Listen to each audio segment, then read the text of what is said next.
it's only him who can push it through. But that's another discussion for another day. Don't you think that's a problem? Because the Constitution of Kenya has separation of powers between the executive, the judiciary, and the legislature. Are you admitting that Parliament is controlled by the President? What I'm saying in Mata Kenya Kwanza, UDA, serious contentious decisions are agreed in a PG convened by the President. You saw the finance bill, he's the one who was driving it. So that tells you the way our PG works. Anything contentious, anything with serious national implications will have to get the nod of the President. And I understand the political party democracy, but are you comfortable that a House business must get a nod from the President, including a clause on oversighting the Deputy President, in this case, invoking Article 150 of the Constitution? That is the reality of our Kenyan politics. Do you see a problem there? That is the reality, that all major decisions, all legislative agenda for our administration that needs to go to the National Assembly, the President normally does a lot of lobbying, sits with the members of Parliament, takes them through, gives the points for or against, and asks them to support. That has been the practice. And it did not start with the President William RUTO. It's as old as history. Because every government has a legislative agenda. So the President will call his PG and whip his members into a certain direction. You know, you sat in Parliament last term. Would you have been okay for President Uhuru Kenyatta to control how you are going to make decisions in the House? Well, in matters government agenda, it is right, because the party that is in power has a responsibility to ensure that the President and his administration succeeds. And they have a responsibility to support his legislative agenda. So it is important that once in a while, when there is important matters of government before the House, the President will convene a meeting and persuade his members why they need to support that legislative agenda, and he will whip them into action. There's nothing wrong with the President whipping his people in a certain direction. So when is the last time you got instructions from the President on executing your mandate in terms of assisting him? No. I have clear duties given by the President in Executive Order number 1 of 2023. Yep. The President doesn't give me day-to-day instructions. I have many functions that I do, very many, by the way, and one of them is any other duties assigned by the President. That is the one now is on day-to-day. So when is the last time you got such kind of an assignment? I think I was in Nyeri, agricultural show last Friday to represent him. I was in Mombasa the other week to represent him in the agricultural show. Those are functions assigned to me by the President, on a day-to-day basis. Okay, all right. And that weekend, particularly on Sunday, you were expected at an AIPCA church event that the President was attending. Instead, we saw you at the Our Lady of Sorrows in Kirinyaga. Why didn't you show up for the other event? No, I think people talk from ignorance. There were two functions. Yes. That the President was expected to attend, one in Kirinyaga and one in Nyeri. Two functions. They were in his diary, and aligned my diary with the President's diary. And therefore, I was in Kirinyaga to receive him. When I was in Kirinyaga, I was informed that he had changed and he would attend a function in Nairobi. So I purposed to attend the one in Kirinyaga and join him in Nyeri later. But the function I attended was the Catholic Church. The Catholic Church Mass takes 2 hours and can never be interrupted. So I sat through the Mass. By the time the Mass was over, the President was already in Nyeri. Okay? So I could not leave the Mass halfway and go to Nyeri. So I decided now that the President is already in Nyeri. Even if I left Kirinyaga and tried to fly to Nyeri, I'll find he's leaving.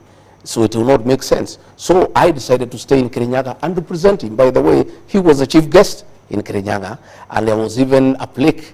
So I sat through, and even the presidential dais was there. I sat there through, you know. But I think some people, some mischievous people in Nyeri who works around the President, put an empty chair, knowing very well I'm in another function, and took photographs just for mischief.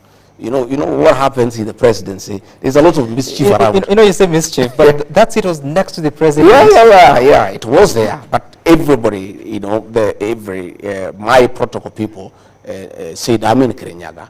So it was unnecessary to put a chair there that is empty when I'm not there. I was in Kirinyaga, and everybody knows I'm in Kirinyaga.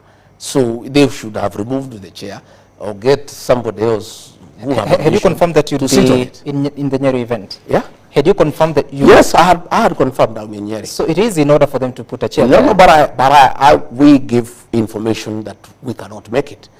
The minute the president arrived, before I left Kirinyaga, it was logistically not possible for me to go to Nyeri. We have information that part of the reason why I didn't go to Nyeri is because you got intel that there are people who had been organized to heckle you. No, your intel is wrong. Nyeri is my home. Even if there was anything in Nyeri, how can I not go to my home?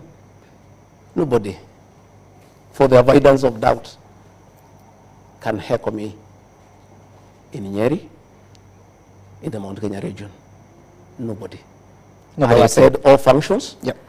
I attend all functions, and I don't need to organize anything. Okay. So that intel you have is wrong, is mischief. I was in a function in Kirinyaga, and everybody saw me. Your people are there throughout the mass. So I don't know why people want to decide for me. So who represented the message of the president at the Kirinyaga mass? In terms of? The president's message. In terms of what? His contribution. There was no Harambe. We did not go for Harambe. What did the governor of Kirinyaga say? She said the president has given us some money, which is okay. There's no problem. Don't you think you should be the person to deliver such a message? Well, that's the decision of the president. I cannot decide for the president what he wants to do with his money. That is his money. I have no right to ask the president to give me his money to take where he wants to take it. If the president was to send Uhuru to a meeting where I am with his money and not send me, that is his decision, and we must respect it. Does that show a good working relationship between the president and the I don't know. I don't read much out of it. You don't because I was not going for Harambe. I had not talked to the president, so he did not send me. I just went for mass and was there to receive him. But if he has decided to send somebody else with his money for a function in my presence, that's a decision the president makes. Okay. It used to happen all the time during the time of Uhuru Kenyatta. All the time that was happening, William RUTO as deputy president would be there. Somebody else would turn up with condolences and read when he's there. You know, I think these things. And there was a problem that time. If I don't know whether President William RUTO had a problem with it, I don't have a problem. He made it clear that there was a problem. If he had a problem with it, you actually spoke about it yourself. I don't have a problem with it myself. You don't have a problem with it. Okay, but you have also been missing in several functions, including even receiving the president as he came back from Germany. You have always gone to the airport to receive him. This time around, we didn't see you. We saw the Interior Cabinet Secretary. What has happened, Sam, is that I always align my diary with that of the president, all the time. And as long as I am aware of his functions, I align accordingly. So sometimes, if I'm not aware, I'm not able to align because I also have my own program. What does that mean? You were not aware he's coming back? I was not aware of the time. Okay, so what has happened is that I think 2 days, I think about a week ago. Okay.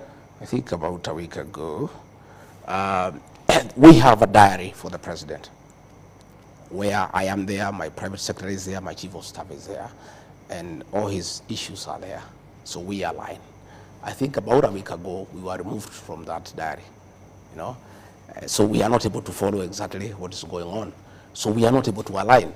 But when we are informed of what is happening, like yesterday when I was in, I went to Lamu. Yeah. For the funeral of the deputy governor of Lamu. Yep.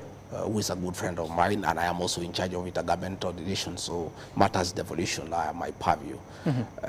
When I was there, a letter came that I am needed at State House for the swearing in of the Inspector General of Police, but I was already in Lamu. Yeah. So it was not logistically possible for me to leave Lamu and attend. So when I'm aware of where the president is, at what time,